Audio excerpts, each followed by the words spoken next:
The Tier 8 Soviet destroyer Tashkent signals that we are closing in on our final destination on our road to Khabarovsk. Now the Tashkent has horrible detection range, but she's a very fast ship. And while she is designated a destroyer, she, like most of the higher tier Soviet destroyers, are actually cruisers, or should be called cruisers. And as a Soviet ship, the Soviet principle of artillery is definitely ingrained in this ship. Which is, again, captains, to stay at your maximum effective range and destroy your enemy. So that leads to a lot of games that don't really lend themselves to good replays. You know, I have a cracking game, I have some high damage games, but majority of your gameplay in the Tashkent is going to be in that zone between the frontline destroyers and your cruisers. And just pelting away with the HE spam and then AP into broadside opponents for a nice high level of sustained damage. But every now and then you'll come off into a one-off situation like this, double strike, and kick some butt. But for the most part, again, if you play her like she's supposed to be played, you'll deal out a lot of non-glossy damage. Okay, the replay I have for you sees me top tier running solo on the map Estuary.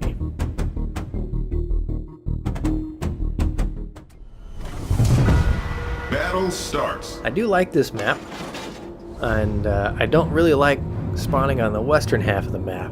Most of your team, they'll usually leave you in the lurch on that side, because nobody really wants to go into the EF sector right there. I mean, that is a death trap waiting to happen. So most teams will do little circular patterns there near their own cap zones. So it's kind of tough. So what I'm going to do is I'm going to head out east side and run a little blocker, a little scout mission. The Tashkent has horrible detection. Stock, it's like 9.5 with your concealment module that you can buy for. Since she's tier 8, it takes it down to like 8.5. And then when you add in concealment expert captain, it'll take you down to like 7.8, 7.6, something like that. But I don't have concealment expert on this captain, so my detection range is like 8.5 right now. So it's pretty bad. It is, it is cruiser-esque almost. But she is fast. I mean, look at the speed that she's cruising at. 42.5 cruising speed with the speed boost and the Sierra Mike flag for the extra speed. I think you can get her up over 48.1, 48.5. So, okay, tally-ho, got the Miyoko. Gonna fire HE, gonna switch over to my AP because there's a decent enough broadside. And okay, nice hits. I got a 8.8, but no aircraft carrier, so woohoo. And only 1,000. Alright, I'm turning away because there's a couple more guys there. And I'm trying to mini-map drive, but I end up turning a little bit too harsh. And ow. Took a big hit. Double fire, had to use damage control, lit my smoke because I was about ready to pull a Nazi into this island. Incoming. And look at that, yep, four enemy vessels right there, not so good. No likey. Scraping the paint. Now hopefully that Cleveland can use some of the smoke that I laid down, because he is getting beat on. Something fierce. Now let's see if I can at least punish this Miyoko a little bit, get a little bit of paybacks. And not looking so good. Sometimes the AP is just really nasty, and there's other times, 1400 now, there's other times where it just doesn't really want to do what it's supposed to do. Because that's the thing, guys, if you've been watching the Road to Khabarovsk, you've noticed that the AP damage is legit in these Soviet destroyers. You can Citadel guys left and right, and that has remained true for the Tashkent. Don't know if we're going to get a lot of Citadel action this one, can't recall offhand, but anywho, I peel off because I'm going fast, and she's not the most agile of boats, so trying to turn her around, I'd rather keep going straight and fast. I did lose a torpedo tube in that engagement, so not so good. Now I'm looking, and okay, they got the Ognivoy. Remember, there was at least 4 or 5 ships heading that way. There was 3 or 4 had appeared on the mini map heading to the west side. So I thought, well, you know, maybe if I sneak up into their cap zone and at least touch the cap zone, I can pull some of these guys back from one or both flanks and give our flanks a bit of a respite or an opportunity to push. So there is a battleship, though. Okay, maybe I can... Oh, who's detecting me? What the hell? Oh my god, there's a Farragut. What's he doing right there? Look, he's alive. He's alive. He's looking. Smokestack's going. Fire, fire, fire. Nice hits. Oh, good guarantee torpedoes are coming, though. Fire again. Launch my torpedoes because I'm thinking I'm probably dead here, so let's just stab at him from the grave. Okay, look at that. Warp speed. Boom. Oh, knocked out his steering. Oh, that should do it. That should do it. Oh, devastating strike. There we go. Alright, well, I think I did what I wanted to do, because they can now detect me now. They can see me. But I don't really want to go after that Nagata, because it looks like that Narlands is heading back into Cap, and I don't want to tangle with him, because right now I'm the only one that can engage him. And that is no bueno for Mr. Tashkent. I do not like the odds of that. So I'm going to head this way, and... Oh, I'm detected again. Who the hell? There's got to be a destroyer in that little zone, that little trap zone. Probably the Japanese, because I see torpedoes going after our Farragut. Is it a Fubuki? Yep. Oh, yes. Hello, Mr. Fubuki. Boom. Oh, that was nice hits. Yeah, 2600. Come on. Ooh, another one knocked out his torpedo tubes. And he had already fired, so I don't gather any more torpedoes are going to be coming at me. So, boom, hit him again. Oh, look at that! I lit 2 fires on his butt. Oh, he's hurting. He is hurting. He's going down. Guarantee it. Oh, look at that burn! Barbecue.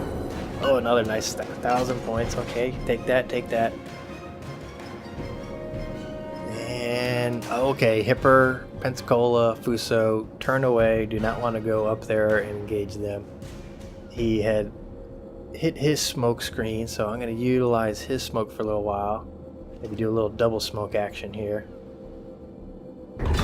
Oh, and there he is. Fubu is dead. Succumb to the fires, looks like. Nice. Okay, hit the brakes.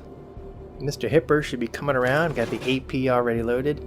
Using my torpedo solution to gauge his heading and speed. Oh, those must have been from the Fubu. Those torpedoes. Oops, sorry, mate. Alright, 6 kilometers away, 4 kilometer torpedoes. Snowball's chance in hell my torpedoes getting there. So let's fire some AP and 1900 damage. Come on, man, let's get a little bit more. Let's get some Citadels. Ooh, 4100. Ah, I like that one. Or another round. And, oh, now you see me, now you don't.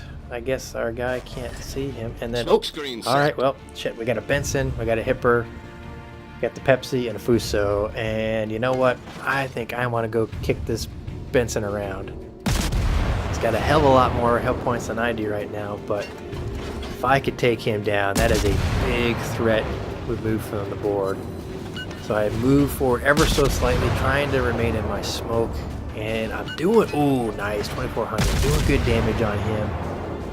And he is, oh, he took a big hit from somebody, and it looks like he is gonna pull a Notzer himself and run into that little cove on that island, having popped smoke.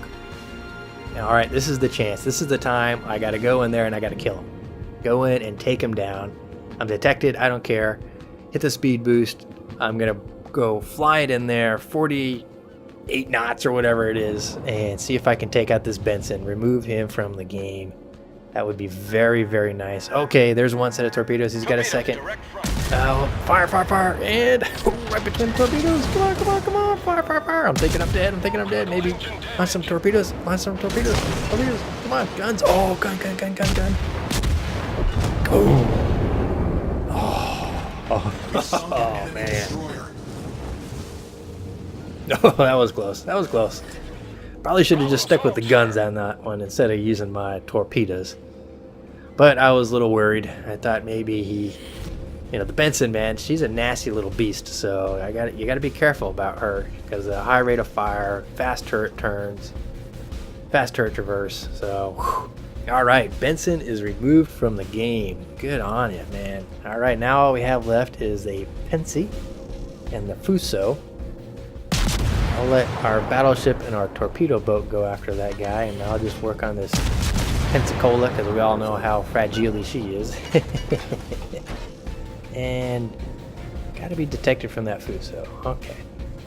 Well, I was gonna hold off. Maybe pillar. Oh, what the hell? That Hatsuharu, what's he doing shooting at me, man? I'll teach you to do that. Boom! 2100. I don't know what that guy was thinking, man. Shooting at a trash can at 5 kilometers away. Oh, got Confederate on that one. Don't know how much I hit him for. Oh, wow, his torpedoes were incoming, and he opened up fire. He must have been within the line of sight, or within the detection range, and was worried about that, so he figured, well, I might as well shoot at him anyway, but... Alright, Hatsuharu, Pensacola. Oh, and there is an Ognivoy. Alright, let's see if we can end this hot, and at least take him down a lot. Alright, Pensacola looks like he's leaving the engagement. Come on, come on. Alright, alright. Knocked out his engine. Looks like he's got last stand though, which you probably all destroyer captain should have. Alright, moving up. Okay, smoking between us, so I'm not going to see him. There's the Ognivoy, and the Ognivoy looks like he's turning in because he looks like he wants some, and maybe the Pensacola. Okay, let's skedaddle on out of here. That Pensacola, I don't want any of him at close range. Deselect him to see which way he's heading, and it looks like he is turning away. And Fetchez makes a mistake. Yep, I decide to turn into that little zone right there, figuring I got a Hatsuharu I want to beat up and an Ognivoy that's coming in, but we all know how good an Ognivoy can be, and this is the mistake. I go in there with no exit strategy. I have those little islands there to my left, and that is as good as a wall, and this is going to be tough. But I'm the mighty Trashcannn. I'm super fast. Come on, man. I got 3 guns. Ognivoy's only got 2, and detected by the Pensacola. That is not good. Maybe could have done this a little bit better had I not been spotted by that spotter aircraft. But incoming from the Ognivoy, he hits me all right. I return fire, and I'm already trying to peel away because this isn't going to be a good engagement. He hits me for a nice salvo. Nickel and a dime and him. Oh, I'm trying to turn through that little gap. Oh, man, lame. Hit the smoke. Another nickel and dime. Hit his engines, but, oh, man, not so good. Not so good. And even that little hat is taking shots at me now. You're going, shit. And, oh, crap. That is game over. He just lit me on fire. I'm not running the premium damage control. So that fire is going to burn for 20 seconds, and I do not have enough health. Had I been running premium damage control, that fire would have been able to have been put out right about now. And I would have been able to stay alive with at least 110 health. I light the cargo cult on fire, but he puts it out, and Fetchez is dead. Yeah, that was a mistake. I shouldn't have gotten in there. Seeing that Pensacola turn away, it made me think, oh, I can go in there and take on those guys. But, you know, it was a bad move. It was a bad move. I had no place to escape. And certainly not immediate escape to be able to just turn right away. And, yeah, you know, I ended up paying the price for it. And, of course, not running the premium damage control. When you get to a certain point, guys, either money-wise, that you can afford it on all your ships, or at least tier-wise, I'd say starting at tier 7 for sure. You know, you can get away with not running premium damage stuff and premium consumables lower than tier 7. But at least starting with tier 7, you should be looking to spend the credits each game for your premium consumables, because it matters. If I had the premium damage control, I could have put it out and I'd still be alive. Granted, I'd be on 110 health, but you know, I might have been able to help take out that Hatsuharu. But yeah, what are you gonna do? Alright, and the game plays out as expected. We sail to victory. 3 kills, 1 torpedo, 8 fires, 1 flood for 61,000 damage, which is okay. We're Confederate with a devastating strike. And I finished tops of the charts with 2,188 base XP. Pretty good for Mr. Tashkent. And you can see in the detail report, 35,000 from HE shells, only 15.5 from 36 AP. That's not a good return on the investment, so not a good highlight reel for the AP on the Trashcannn. But I promise you guys, you use the AP on the Trashcannn and she will return on that investment. You will get citadels, you will wreck some people. But, you know, nice broad damage for all those little destroyers, man. 7, 9, 11.5, 12.5. So I'll take that. You know, good on killing some destroyers there. And after tax, I walk with just under 120,000 credits. Well, guys, that was the Tier 8 Soviet destroyer / cruiser, Tashkent. She is a different beast. That is for sure. I know a few people that actually really do like playing her. Unfortunately, though, I am not one of them. She is not a keeper in Fetchez's opinion. I sold her, and I was pretty happy to sell her. She is a very fast ship, and she can dish out a fair amount of damage if you play her the way she's supposed to. Play in that zone between your Japanese and US destroyers and your cruisers, and you can't go wrong. What you can't do, though, guys, is charge forward and contest caps and try to knife fight, because it just ain't gonna work. it just won't. You know, you'll get maybe 1 or 2 games where you just go kick butt, get double strike, but those are the exceptions. Those are not the norm, and that's how you Tashkent, guys. Just use your speed, stay at range, pepper away, and if you have to, you know, use your speed to get in close and nuke your targets, nuke that turpits. Alright, captains, hope you learned a little bit about the Tashkent and how best to captain her, and what not to do. So until next time, our penultimate stop on the road to Khabarovsk, I'll see y'all in game. Have fun, fair seas.